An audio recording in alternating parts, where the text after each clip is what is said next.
All right, we're here and we're making our Queso Chicken Chili. So to get started, you're gonna need a crock pot. We're big fans of liners because it makes it easier to clean up. And you're gonna wanna go ahead and put in 2 chicken breasts into the bottom of the crock pot. Olivia, what are we gonna do next? So next we're gonna add 2 cups of salsa. Okay, so go ahead and pour that in. You can use any type of salsa that you want. And then what's next on the ingredient list? 3/4 teaspoon of cumin. So you can add more cumin if you like. My family is not a big cumin family. We like things spicy, but cumin is just not our go-to. So you can increase that if it makes sense. So she's gonna add 3/4 teaspoon of cumin. Perfect. And then next, we're gonna add 3/4 teaspoon of chili powder. Same thing with the cumin. If you want to add more, you definitely can. It's really based on your personal preference. I always encourage people, let me help you with that. I always encourage people to add the recipe amount to get started and then tweak it as you go along. That's how I've made up all of my recipes. As I start with an idea or maybe a recipe that was written down, and then I tweak it a bunch of times as I cook it to find really what is best for my family. All right. Next, we're gonna add a teaspoon of salt. So I like kosher salt. You can use any type of salt that you want. But we're gonna add a teaspoon of that. Once again, do it based on what makes the most sense for you and your family. And then the last ingredient is chicken stock. So Olivia, go ahead and just pour in the chicken stock into the crock pot until it basically covers the chicken. So depending on your crock pot size and your chicken, this could be anywhere from 1.5 cups to 2 cups. Okay, you can go ahead and stop there.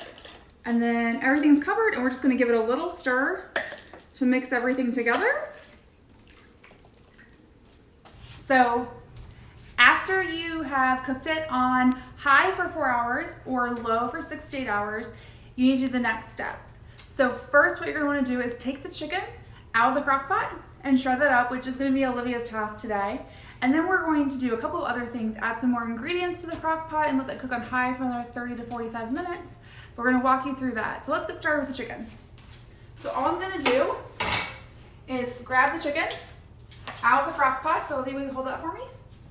And we're just gonna pull it out and stick it on one of our little cutting boards here. And then you will notice it will fall apart, which is great. And then what we're gonna do is make it available for Olivia to shred. And then the shredded chicken's gonna go back in the crock pot once it's done. All right, great job. Olivia, you can go ahead and start shredding that. All right, now Olivia's gonna shred the chicken and she's just taking 2 forks and just really pulling it apart. It should be really easy to pull apart now. So now what we're gonna do is we're gonna take a can of corn and we're gonna roast them for about 10 minutes. Yeah, and that's just gonna go on a hot skillet like Olivia's doing right now. And we just took the can of corn, dumped it in, and drained the water, and then dumped it right in. And so she's just gonna watch that until it's done. All right, so Olivia, what are you doing right now? Now I'm just roasting the corn for about 10 minutes. Awesome, and she has her burner turned up on medium-high heat. She's just using a quick skillet to do that. And it's just a nice roast on it to add some additional flavor to the corn. And that'll go straight into the crock pot once it's done. And then after that, we're gonna do the same exact thing, but we're gonna do it with chopped green peppers. So quick little fix. If you don't wanna roast an actual green pepper, just grab a bag that's frozen and throw them in your skillet for another 10 or so minutes until they kind of roast up and get a little bit of char on them. All right, while Olivia's roasting the corn and green peppers, what I'm gonna do next is in that crock pot, I'm leaving all that liquid in there from earlier. I'm gonna add an additional cup of salsa to it, really just to bring out that delicious flavor. I'm also gonna add about 6 to 8 ounces of shredded cheese.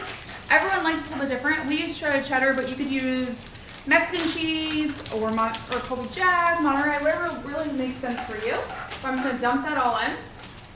And then what I think is really the trick and the secret ingredient is cream cheese. So I'm gonna take an entire log of cream cheese, and what you're gonna see here is I just cut it in about 1/4 inch blocks in half, and then I'm gonna take my fingers and just drop those in. And this is really gonna add a lot of that creaminess that you're gonna want from it. And the reason why you wanna go ahead and drop that in before you put the chicken is we wanna give it a second to melt before we put our shredded chicken back in. as well as our corn and green peppers. So Olivia, right now, how is the corn going? It's starting to burn up, but It's starting to turn brown and roast a little bit. Awesome. You may also notice we put no oil in the pan, so it may stick a little bit to the pan. That's normal. Don't worry about it. All right, so we have everything back in the crock pot, and it's going to cook for another 30 to 45 minutes till it's done. But we're going to use this time to go ahead and quickly recap for you what you need to do in order to make this meal, our queso chicken chili. So Olivia, what are they going to do to get started? So to get started, you're going to take 2 chicken breasts and then put it in the crock pot. Then you do 1/3 teaspoon of cumin, and then another 1/3 teaspoon of chili powder, and then 1 teaspoon of salt, and then 2 cups of salsa, and then you do chicken broth until it covers the chicken. And you're going to give that a good stir. Put that in the crock pot for how long? For a high of 4 hours or a low of 6 to 8 hours, yeah. And then once that's done, you're going to take your chicken out. And you're going to shred that. You can just use 2 forks to do it. Then you're going to want to take 1 can of corn, drain the water out, put it in the skillet, roast it for a few minutes. It usually takes somewhere between 8 and 10. And then you're going to want to do the same thing with some green peppers. We can use 2 to 3 raw ones, or you can do a bag of chopped green peppers. That's about 10 ounces. Throw those in the skillet until they roast a little bit as well. Both the corn and the green peppers that are roasted go back in the crock pot with all that liquid from earlier. Then what you're going to do is take about 6 to 8 ounces of shredded cheese. We use shredded cheddar in this house, but you could use shredded Mexican cheese if you wanted to, or really anything. And then we're going to add another cup of salsa. And then we're also going to add a secret ingredient, which is going to be an entire block of cream cheese. So we're going to take that 8-ounce package of cream cheese, and we're going to cut it into squares and separate those squares in there, dump it all in the crock pot, let it cook for a few minutes. Typically we tend to do that before we put in the roasted corn and green peppers. So it's cooking for a few minutes while all that stuff's roasting. And then once everything's done, including the shredded chicken, it goes back in the crock pot. It's going to be about 30 to 45 minutes on high. And then you can serve it up in a bowl with some shredded cheese on top if you like, and even some sour cream. And that's how you make our queso chicken chili. So we hope you enjoy it, and we'll see you next time. Bye.